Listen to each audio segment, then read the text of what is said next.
Everyone, for the next 10 minutes or so, we're going to try and remain eloquent. One of us will remain elegant, I'm sure, well, maybe two. But we have some sad news. And that sad news is that our very special friend, Gracie, aged 9, passed away, unfortunately, last Wednesday. And she fought a very long battle with cancer, and she's unfortunately gone off to join, well, whatever shore it is, in a greater light, hopefully, in peace and without any more pain. And so for the next few minutes, we're just going to pay a little tribute to her. She was a very special part of every single one of our lives. And then at the end of that, we'll have a little song. But before that, here are some of the highlights of Gracie's days on safari with us. We have not been idle while you have been away from us, everybody. Oh, no. Now, during the Christmas period, I was drawn and sent a very kind picture by Gracie, aged 8 in Ohio. And Gracie, of course, received a Safari Barbie for Christmas. Jamie is a representative of Safari Barbie out here, of course. And she wanted, I think she made mention of a Safari Ken, if there is such a thing. And Gracie, I hope you're watching today, because while I was at Buffelshoek Dam, looking for animals, of which there were none, you'll be pleased to know that I found Safari Ken. There he is. You'll see that he has got 2 arms. He has 2 legs, he has hair. Viam said he looks a little bit like Donald Trump, but I think that's a bit unfair. Viam's contribution to Safari Ken was his hair. He has 2 eyes. One of them is about to pop out. He has a nose. Obviously a very smiley face because he's on safari. One hand, he's obviously right-handed. You can see the right arm is slightly stronger than the left arm, and he's probably been driving a car with his right hand out of the car. That's why that's darker than that one. And so this is Safari Ken, Gracie. I hope you like him. It's there. There it is behind the mother. Is that it? Could it be?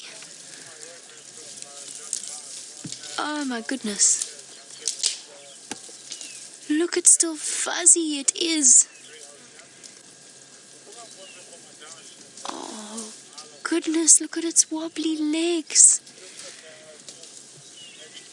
Oh, I don't believe it. I can't believe we've actually seen it. Hi, baby. Gracie, I have to tell you a secret. While I was watching that baby elephant, I was really, really hoping that you were able to watch this afternoon. Really hoping. So it's put a huge smile on my face to hear that 9-year-old Gracie, who is one of her favorite animals, is an elephant, that her heart is bursting with love for that little baby. And Gracie, you don't have to thank me. It's an absolute pleasure. I'm so glad that you could share it with us. Hello, Gracie, aged 9.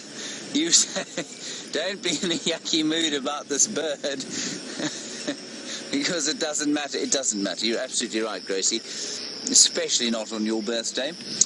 And I'm glad. I hope you've had a good birthday drive. I think we've had some wonderful things for you. Elephants and lions and lion cubs and Inkanyeni the leopard and fork-tailed drongos and a tawny eagle, not a Wahlberg's eagle. Welcome, Gracie, and very, very happy to finally be having the tea party with you. I didn't bring the right muffins. We've got biscuits instead. They are very tasty biscuits. They're called tennis biscuits. And I don't know if you get them in America, but we love them here in South Africa. I did plan to bring some delicious vanilla muffins that I was going to put some of my homemade marula jam on, but it turns out that James and Brian found the muffins that I'd hidden in the fridge for you. I'd hidden them behind a watermelon, and James and Brian found them, but they didn't know that it was for our tea party, so we can't be angry with them. But it's quite funny that they ate our muffins and they didn't know that they were ours. Because it's very hot today, Gracie, I've made a nice cold delicious chocolate milk drink, so I'm going to fill your glass up now. Very good. Look at how high we are. I don't know if you can hear it creaking.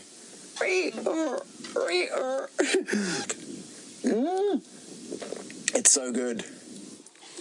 And what you can see from that clip, of course, is that Gracie brought us at least, if not more, joy than we ever gave her. So thank you very much for that, Gracie. And we're going to say cheers to you with your favourite chocolate milk. Bottoms up.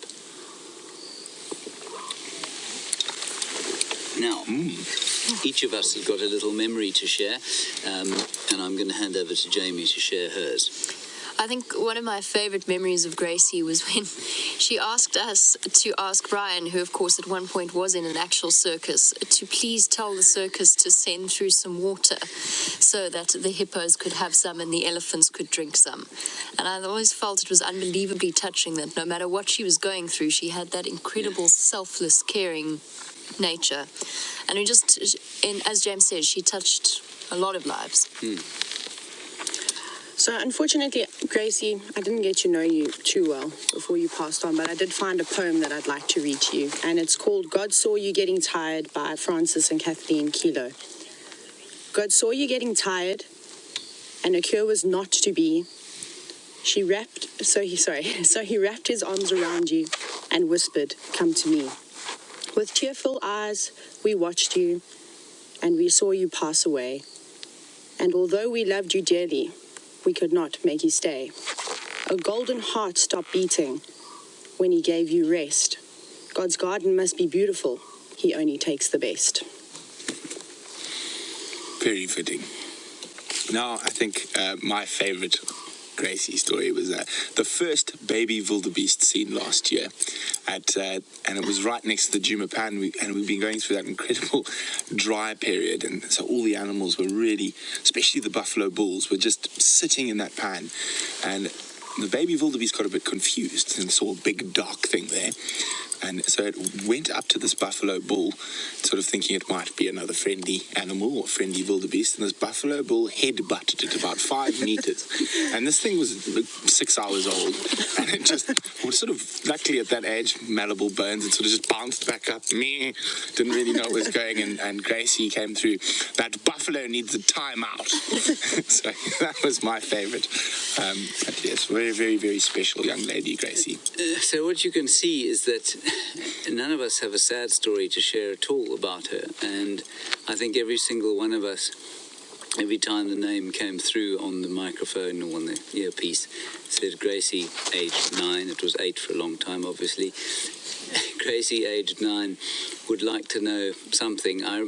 My face used to light up. I've watched clips of Jamie's face lighting up. I've watched clips of Brent's and Taylor's faces lighting up, because the questions were clever. They were often comments born of great poignancy and of somebody with a huge amount of depth of empathy.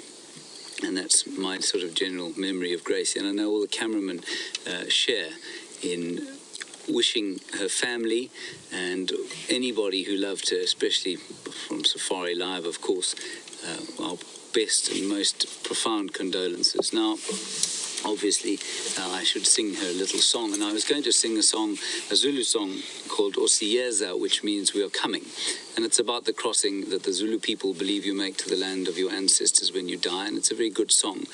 But I thought it was a bit miserable for Gracie, and of course, one of the great songs of Africa is that one, "The Lion Sleeps Tonight," and I thought we'd do a new verse, and the new verse goes like this. You can all sing along. Oh dear. Don't you start. Yeah, then we're all gone. It goes like this. It goes, I'll just say the words first and then I'll try and sing them without being a total fool about it. It goes, in the blue sky, the peaceful blue sky, a new star shines tonight. And anybody in the background there, perhaps Brian, you'd like to lend your voice to this? In the blue sky, the peaceful blue sky, a new star shines tonight. In the blue sky, the peaceful blue sky, a new star shines tonight.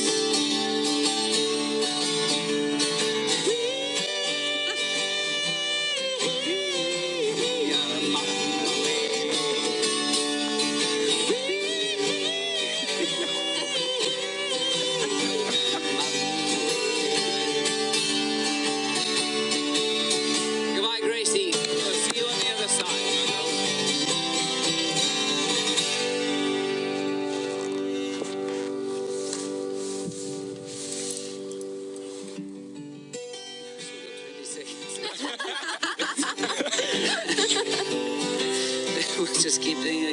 Another chorus, the first. In the blue skies